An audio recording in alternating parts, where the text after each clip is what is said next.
Salam alaikum, bonsoir tout le monde. Sahar Mdankom, Sahar Ftorkom.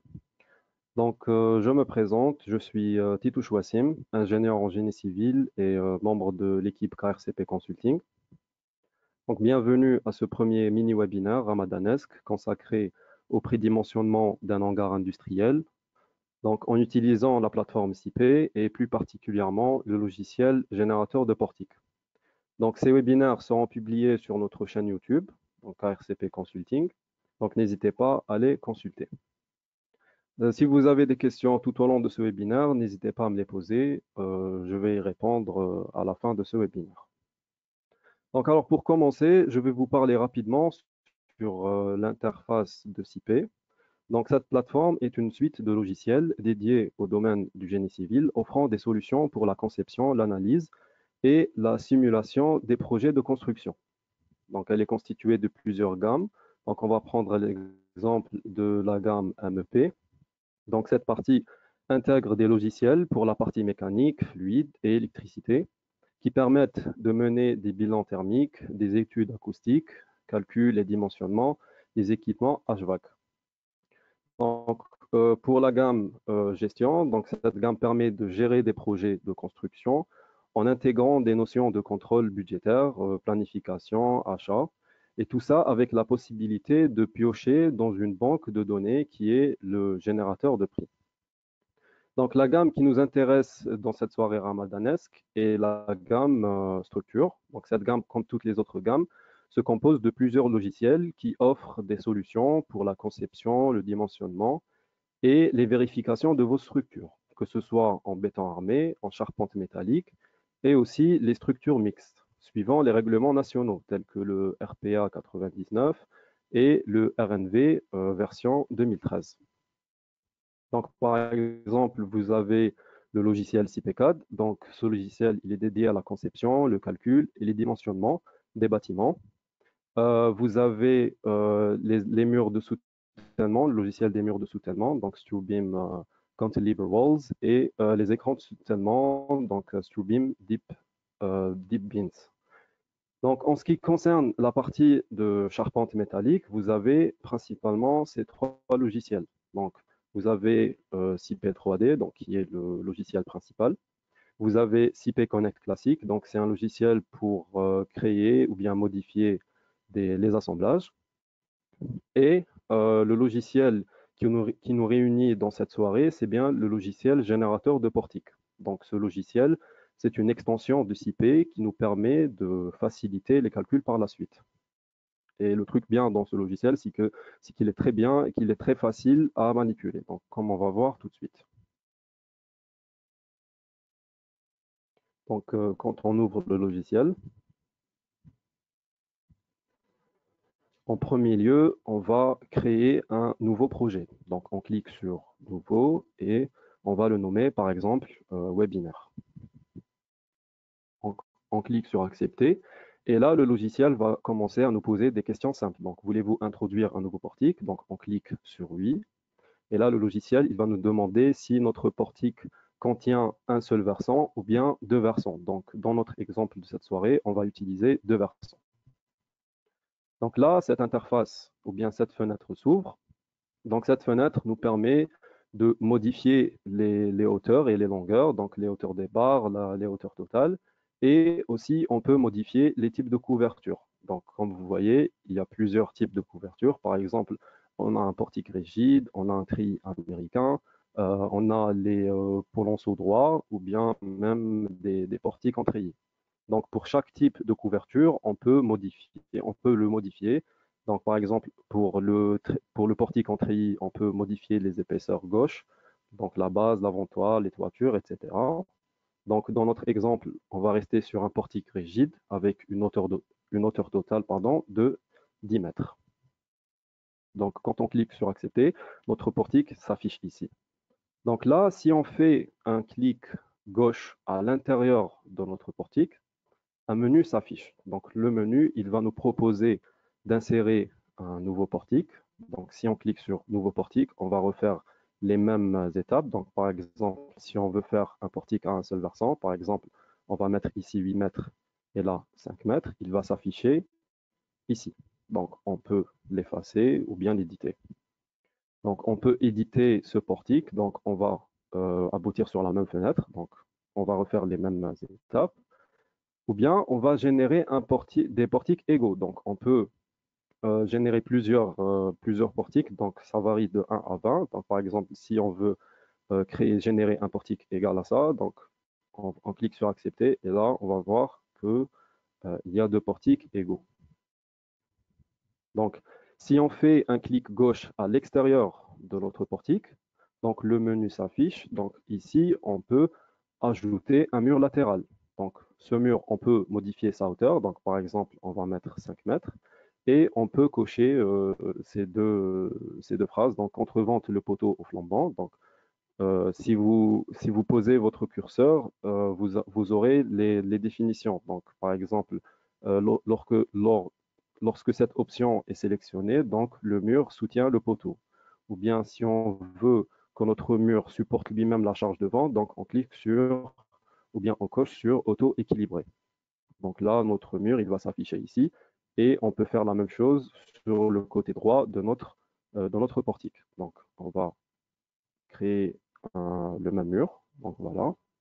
Donc une fois qu'on termine, donc une fois qu'on termine euh, le, le- le, euh,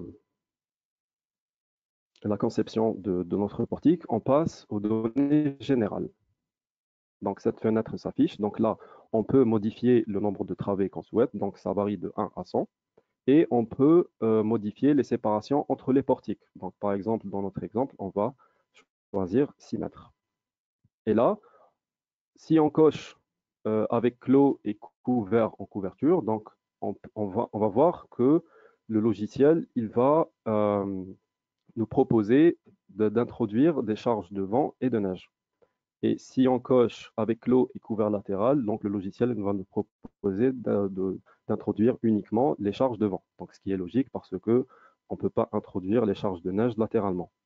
Donc dans notre exemple, on va les cocher les deux. Et là, on va introduire le poids des éléments, donc la charge permanente, et les surcharges des éléments, donc en termes de charge d'exploitation. Donc par exemple, on va faire ici, on va mettre 0,25 par exemple, et là, on va mettre 0,15. Donc si on veut introduire une charge de vent, il suffit juste de cliquer sur charge de vent. Et là, cette fenêtre s'affiche.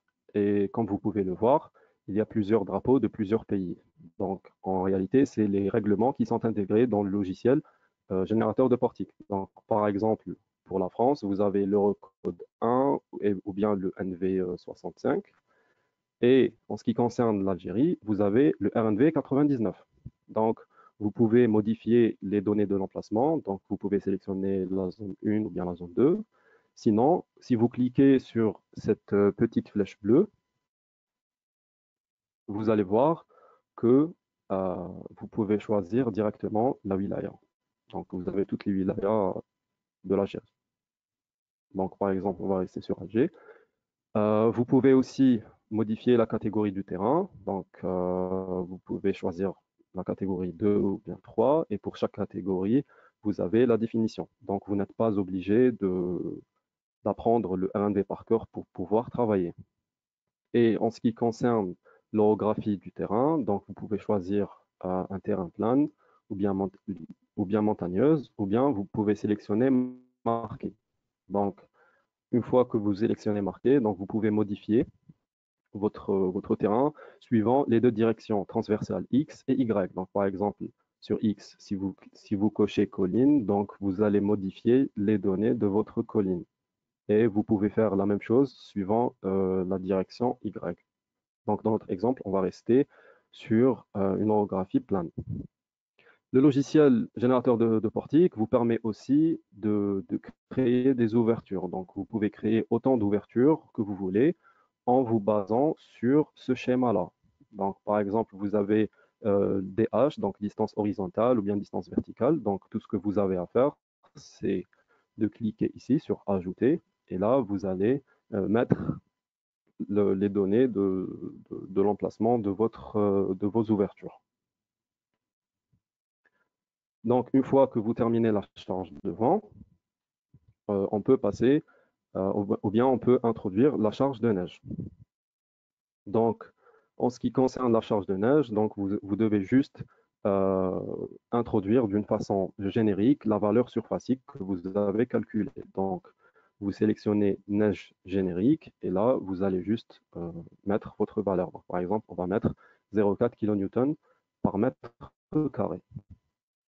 Donc, en ce qui concerne les combinaisons, donc ici, vous pouvez voir les différentes combinaisons qui existent dans le logiciel générateur de portique. Donc, voici les combinaisons. Donc, situation durable et transitoire, ou bien situation sismique ou accidentelle. Et en dessous, vous aurez les coefficients. Donc, les coefficients de la situation SBT, ou bien sismique, ou bien en dessous, accidentelle. Donc, vous pouvez exporter cette note au format PDF ou bien format document, ou bien vous pouvez l'imprimer directement.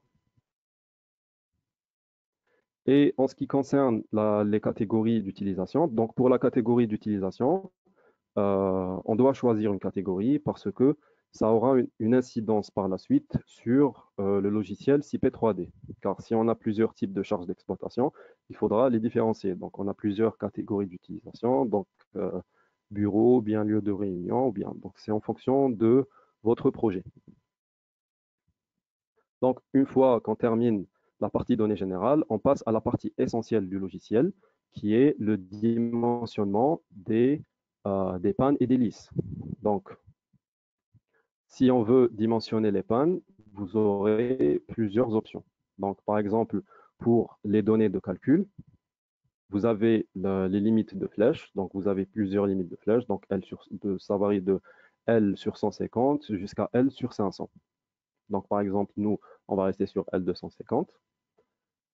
Pour le nombre de travées que la panne traverse, donc vous avez une travée, ou bien deux travées, ou bien trois travées. Donc, pour notre exemple, on va rester sur une travée. Et en ce qui concerne le type de fixation, donc vous avez trois types de fixation, bien trois catégories. Donc, vous avez couverture non collaborante, ou bien fixation par crochet, ou bien fixation rigide. Donc, si vous voulez avoir les définitions pour chaque catégorie, tout ce qu'il faut faire, c'est cliquer sur ce point d'interrogation bleu. Et là, vous cliquez sur type de fixation et vous aurez les définitions pour chaque catégorie. Donc, par exemple, fixation rigide, donc c'est la même que donc, par exemple, c'est écrit, c'est la même que la précédente, mais en supposant que la toiture empêche la rotation, etc. Donc, pour le dimensionnement des pannes, donc, vous avez plusieurs options. La première, c'est que vous pouvez choisir le type de profilé manuellement. Donc, vous cliquez ici, et là, vous allez avoir une bibliothèque des séries prédéfinies dans le logiciel générateur de portique. Donc, par exemple, vous avez la série ArcelorMittal. Donc, vous allez sélectionner tous les types de profilés, vous cliquez sur Accepter, et là, ils vont s'afficher ici. Et là, vous avez par exemple les IPE, les IPN, tout type de série de profilés. Donc, vous avez pour les métaux, donc vous avez les profilés laminés, donc les profilés constitués soudés, ou bien les profilés formés à froid. Et pour pour la sélection du profilé, donc pour la forme, donc vous avez les formes de I ou bien les formes de C. Donc, par exemple, si on choisit IPE 80, donc si on clique sur Accepter, là, le logiciel, il va faire les vérifications. Et là, par exemple, vous allez voir que la contrainte, elle est à 134,28% et la flèche, elle est à 562, donc 563%. Donc, forcément, ça ne passe pas. Donc, vous pouvez cliquer sur vérification ELU. Vous aurez une note de calcul et là, forcément, vous avez par exemple le moment suivant Y, il est en rouge. Donc, si c'est en rouge, ça veut dire que ça, c'est pas bon. Et si c'est en vert, donc c'est bon. Donc, ça, c'est la première option. La deuxième, c'est que vous pouvez demander au logiciel de faire un dimensionnement. Donc, c'est lui qui va choisir le type de profilé et il va garder la séparation de 1 mètre. Donc, si on clique sur dimensionner, Donc là, le logiciel, il va faire les vérifications pour tous les types de profilés et il va vous donner par la suite les profilés qui peuvent passer. Donc, comme vous allez voir, donc là, par exemple, IPE 80, donc c'est en rouge. Donc ça veut dire qu'il ne vérifie pas, donc ça passe pas, car le taux de travail, il dépasse les 100%. Par exemple, à partir de l'IPE 140 jusqu'à l'IPE 600, c'est en vert, donc ça veut dire que ça passe. Donc par exemple, on va choisir un IPE 160 et on clique sur accepter. Donc pour la séparation, vous pouvez faire la même chose. Donc vous pouvez choisir votre séparation manuellement ou bien vous pouvez demander au logiciel de choisir la séparation en gardant le type de profilé. Donc, par exemple, si c'est un IPE 160 et vous cliquez sur dimensionner, donc le logiciel, il va vous demander de choisir la séparation minimale, la séparation maximale, ainsi que l'incrément. Donc là, le logiciel, il va lancer les vérifications. Donc ici, il nous a dit qu'une séparation optimale de 2 mètres a été trouvée. Donc si on veut l'appliquer, on clique sur oui, sinon on l'introduit manuellement. Et vous avez la troisième option qui est de demander au logiciel de faire un dimensionnement optimal, c'est-à-dire que le logiciel, il va choisir le meilleur type de profilé pour la meilleure séparation. Donc, si on clique sur dimensionner, donc il va nous demander d'introduire la séparation minimale et maximale et l'incrément. Donc, si on clique sur accepter, là, le logiciel, il va vérifier les profilés. Donc, cette partie, forcément, elle va prendre un peu plus de temps, car, comme je vous ai dit, il va faire une vérification optimale, ou bien un dimensionnement optimal. Pour chaque type de profilé, il va essayer de choisir la meilleure séparation possible.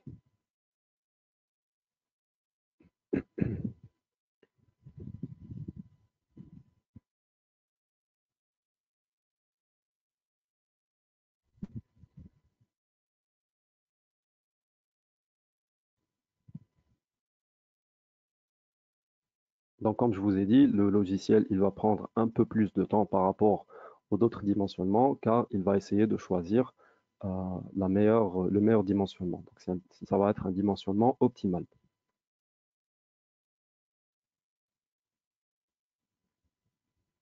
Donc, voilà.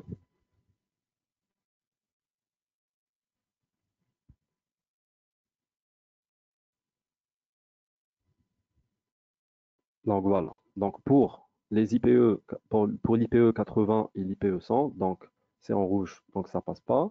Et pour les autres IPE, donc à partir de l'IPE 120 jusqu'à l'IPE 60, vous pouvez voir que, par exemple, le logiciel pour l'IPE 120, il a choisi une séparation de 0,60 mètres. Donc, on va rester sur l'IPE 160 pour une séparation de 2 mètres.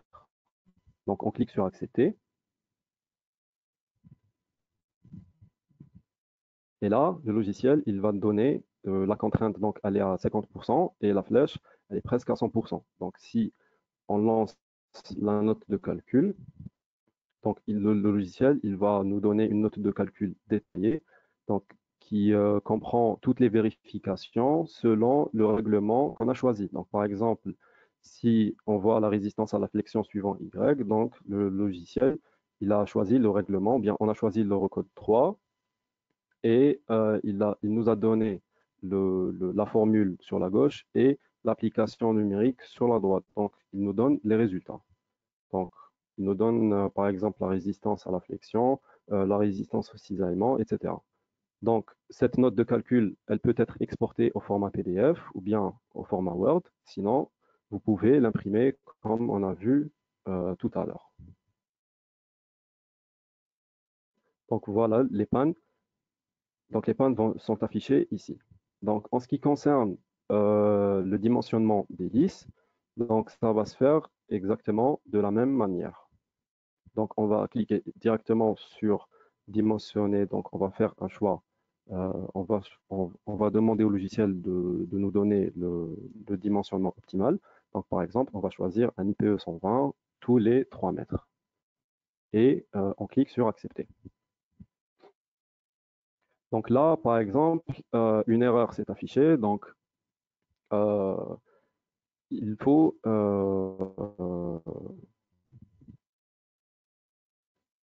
il faut être patient avec le logiciel. Donc voilà, le logiciel, il ne comprend pas les erreurs. Donc il faut être patient et euh, refaire les mêmes étapes rapidement pour continuer. Donc voilà, donc on va refaire rapidement. Donc on va choisir 6 mètres. Donc pour la charge devant, on va choisir le RMB. Donc par exemple, on va choisir la zone 1. Et pour la charge de neige, donc comme on a dit, on va juste, juste mettre la valeur surfacique qu'on a calculée. Donc pour les dimensionnements des pannes, on va faire la même chose. Donc on va intégrer les types de profilés. Et par exemple, on va choisir un IPE 140 pour une séparation de 1 mètre et on lance la vérification. Donc ça passe pas, donc on va choisir un IPE un peu plus grand, donc par exemple IPE 160 et on clique sur accepter. Donc là, ça passe. Et pour le dimensionnement des listes, donc on va faire la même chose. Donc par exemple, on va choisir un IPE 120 et on clique sur accepter. Donc là, le taux de flèche et la contrainte, ils sont supérieurs à 100%. Donc forcément, ça passe pas. Donc par exemple, on va choisir un IPE 180. Donc là, les flèches et les contraintes sont en dessous de 100%, donc ça passe. Et les listes vont être affichées ici. Donc une fois que vous terminez, vous pouvez voir les charges que vous avez introduites. Donc vous cliquez, vous cochez représenter les charges et vous cliquez sur hypothèse de vue et voir toutes. Et là, toutes les charges vont être affichées ici. Donc par exemple, euh, les charges de vent, les charges de neige, le poids propre, etc. Donc ce logiciel, il est dédié uniquement pour le dimensionnement des éléments secondaires. Donc une fois que vous terminez, vous pouvez exporter votre hangar ou bien vos portiques vers le logiciel CP3D. Donc vous allez sur données générales et export vers CP3D. Donc là, le logiciel il va nous redonner les vérifications. Donc si ça passe, vous cliquez sur accepter, sinon vous refaites le dimensionnement. Donc, lors de l'export de votre hangar, donc vous pouvez, par exemple, ici, pour le type de génération, vous pouvez choisir un portique isolé. Donc, vous pouvez choisir n'importe quel portique que vous voulez et il va être affiché dans le logiciel CP3D en 2D. Sinon, vous pouvez faire une génération de portiques en 3D. Donc, en ce qui concerne les flambements, donc vous pouvez générer les flambements d'une manière manuelle ou bien laisser le logiciel de les générer automatiquement. Pour la configuration des appuis, donc vos portiques, ils pourront être bi-articulés ou bien bi-encastrés. Donc, c'est selon votre projet. Donc, vous cliquez sur accepter et là, vous allez réaliser l'export.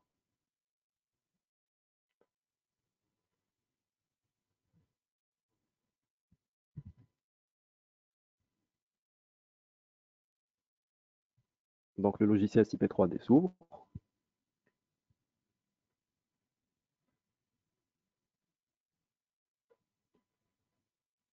Donc là, une fois que le logiciel CP3D s'ouvre, vous aurez une fenêtre des données générales. Donc vous aurez plusieurs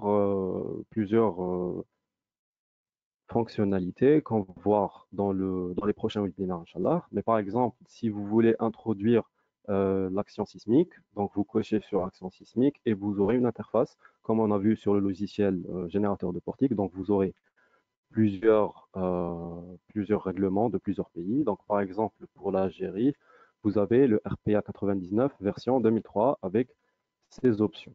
Donc, par exemple, pour la zone sismique, donc vous pouvez voir que la carte de l'Algérie, elle est introduite dans le logiciel CIPE 3D. Donc on clique sur accepter et là, vous avez votre hangar. Donc cet hangar, c'est juste un schéma. Donc les barres, elles ne sont pas encore décrites. Donc en premier lieu, vous devez décrire les barres. Donc pour les décrire, vous allez ici, donc décrire barre. Et là, vous allez, par exemple, sélectionner cette barre. Vous faites un clic gauche pour la sélection et un clic droit pour la validation. Donc ici, vous avez plusieurs types de matériaux. Donc vous avez les matériaux, les aciers laminés, ou bien les PRS, ou bien les aciers formés à froid. Donc vous avez le bois, le béton, l'aluminium, etc. Et donc pour les aciers laminés, vous avez plusieurs formes. Donc ici, on va intégrer la série d'ArcelorMittal. Et on va choisir, par exemple, pour la barre, pour le poteau, on va sélectionner un IPE 100, par exemple. Donc, euh, vous avez des données supplémentaires, donc vous pouvez introduire des jarrets ou bien des tôles latérales. Donc, c'est en fonction de c'est en fonction de votre projet. Donc, on va rester sur profil simple. Et là, le logiciel, il nous demande si on considère la résistance d'incendie. Donc, on peut ne pas la considérer ou bien on peut vérifier la résistance au feu. Donc, la résistance requise suivant le temps, donc 30 minutes jusqu'à 240 minutes. Donc, par exemple, on clique sur 30 minutes et là, les barres, elles sont décrites. Donc, c'est écrit IPE 100. Donc, vous pouvez aussi introduire de nouvelles barres. Donc ici, donc on clique sur Nouvelle. Et là, par exemple, on peut choisir le type de profilé qu'on veut. Donc par exemple, on peut rester sur un IPE 100, comme on peut choisir par exemple un IPE 120. Et là, tout ce que vous avez à faire, c'est de faire un clic gauche et de relier la barre du premier nœud jusqu'au deuxième nœud. Donc là, par exemple, la barre, elle est introduite. Donc on peut faire la même chose de l'autre côté.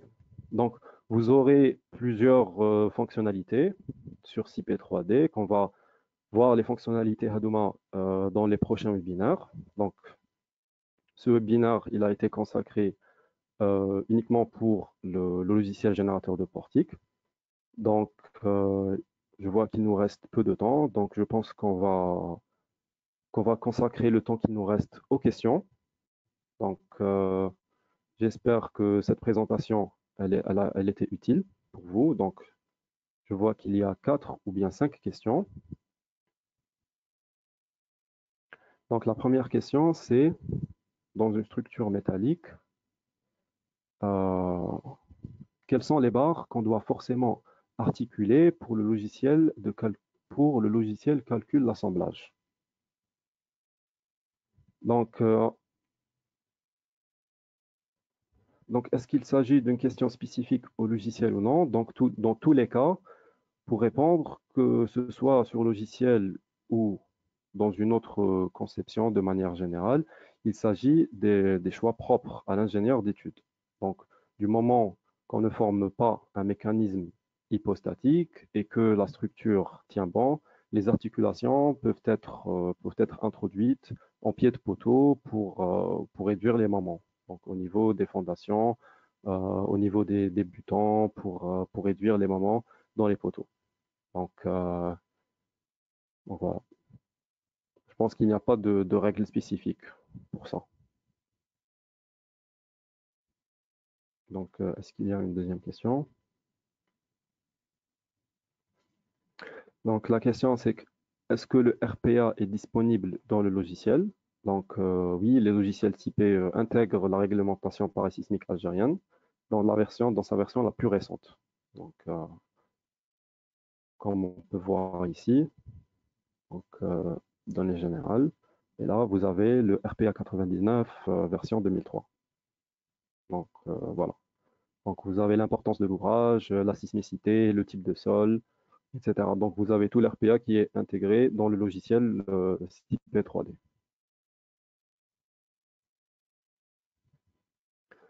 En ce qui concerne le RNV 2013, donc le RNV 2013, il est disponible dans le logiciel CPCAD.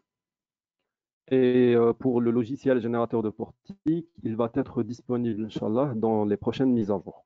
Donc, il sera disponible sur le générateur de portique et il est déjà disponible dans le logiciel CPCAD.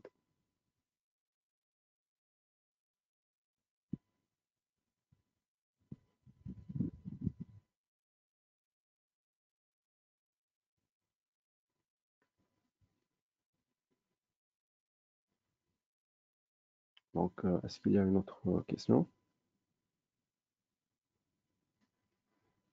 Donc, les formes irrégulières pour le vent dans CP 3D. Donc, il est introduit dans le générateur de portique directement.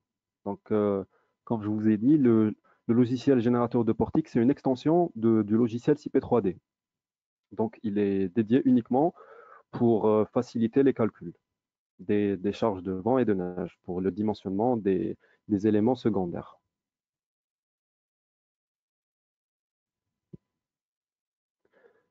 Comment faire apparaître les pannes sur les plans si on ne les voit pas dans CP 3D? Donc, l'objectif de ce modèle analytique est le calcul de la structure pour la production des plans détaillés. Donc, il sera nécessaire de modéliser les pannes. Euh,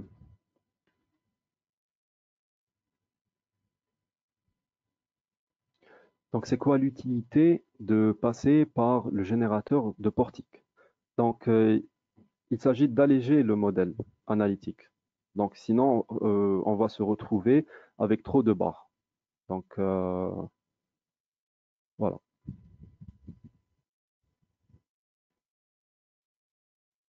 Donc, je pense que c'était la dernière question. Donc, je vous remercie. Pardon, il y a une autre question. Pardon.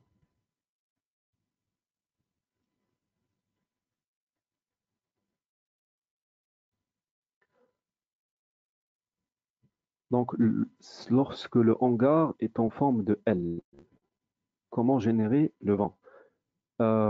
C'est toujours dans le générateur de portique. Donc, c'est le logiciel qui va générer le vent automatiquement ou bien directement.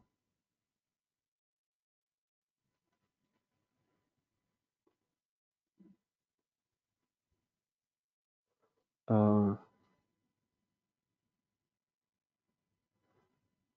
donc, SIP par rapport au règlement CCM. Donc, le calcul, il se fait suivant les eurocodes. Donc, le CCM, il n'est pas introduit. Mais il est possible d'introduire des modifications de coefficients dans SIP Connect, par exemple. Donc, vous pouvez le faire. Donc, est-ce qu'il y a d'autres questions? Je pense qu'il n'y a plus. Donc, je vous remercie pour votre participation. J'espère que ce webinaire il a été utile pour vous. Donc, on se retrouve, Inch'Allah, pour le prochain webinaire qui aura lieu le mercredi à 22 heures.